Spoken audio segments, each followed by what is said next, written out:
ont commencé à dire, comme Rodsadeh qui a été exécuté lui-même après, comme Bani Sadr qui est aujourd'hui en exil lui-même, ils ont dit non, mais non, il faut pas s'inquiéter, il n'y aura pas une imposition. Et donc les femmes, comme elles ont été aussi attaquées dans la rue, petit à petit, les manifs ont fini. Et non seulement ils ont interdit, c'est-à-dire ils ont imposé le voile dans les ministères, dans les services publics, mais aussi dans la rue. Et après, il y a eu les patrouilles de chasteté pour arrêter les gens. Donc c'est toute une histoire. Et les femmes, quand il y a eu quand même pas mal de répression, les femmes ont commencé à une autre manière de résister. Il y a eu un phénomène de mauvais voile.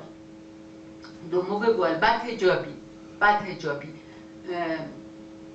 Bad comme mauvais, en langue persan aussi, comme un peu comme en anglais. Voilà.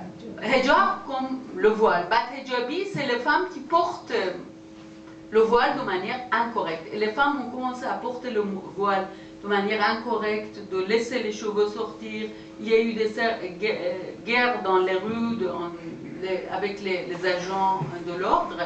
Et donc petit à petit, aujourd'hui, on voit qu'il y a des campagnes que Masih Alinejad, la jeune journaliste, a lancées comme campagne de liberté fortuite. C'est Azadi Yawashaki, après le mercredi blanc, et après on arrive de mauvais voiles à des protestations des femmes sans voile dans les rues de Téhéran ou ailleurs.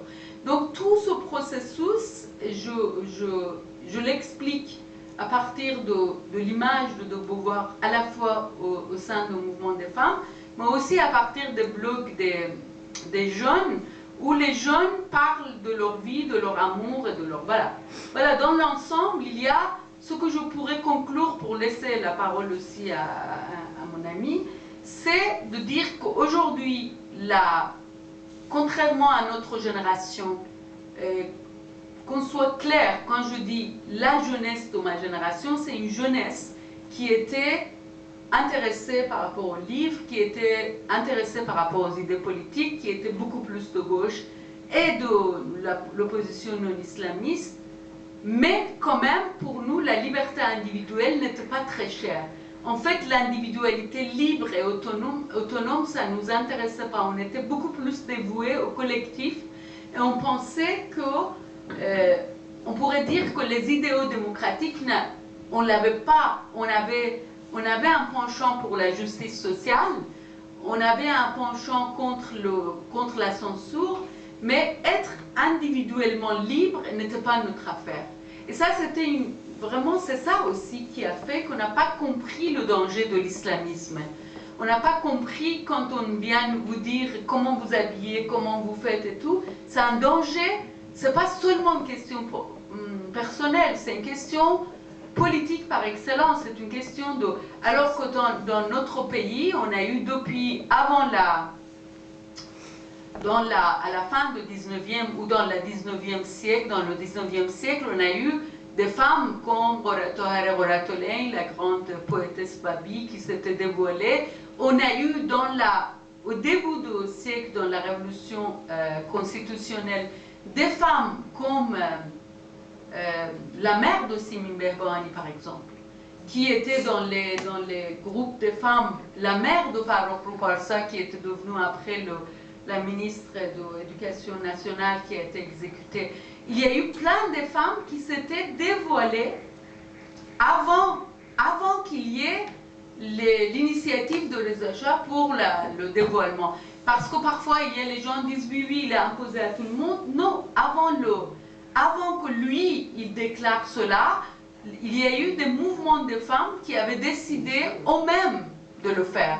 Et effectivement, il y a eu des gens qui étaient contre, il y a eu des gens qui étaient pour, mais toute cette histoire-là, la jeunesse actuelle ne la connaît pas, puisqu'il y a une censure des livres d'histoire, et tout ce qui est le mouvement séculier, tout ce qui est le mouvement séculaire, et ce n'est pas connu par les jeunes iraniens.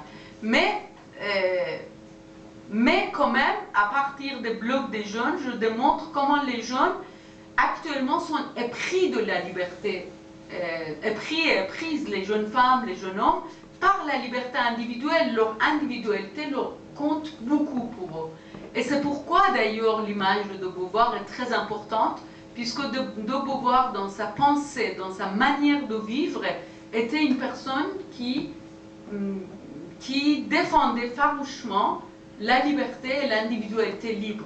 Ce n'était pas seulement la question de l'égalité, c'est aussi le fait que de Beauvoir disait une égalité entre l'homme et la femme n'est pas possible, ne sera pas possible que si les femmes accèdent à l'autonomie individuelle et libre. Si les femmes se constituent comme les personnes libres. On ne peut pas être des égaux si on n'est pas des individus libres. Voilà. Donc ce livre-là est dédié à cette jeunesse qui, malgré toutes les contraintes et répressions, défendent éperdument la liberté et espérons que ce combat va réussir voilà, tout simplement. Merci beaucoup pour votre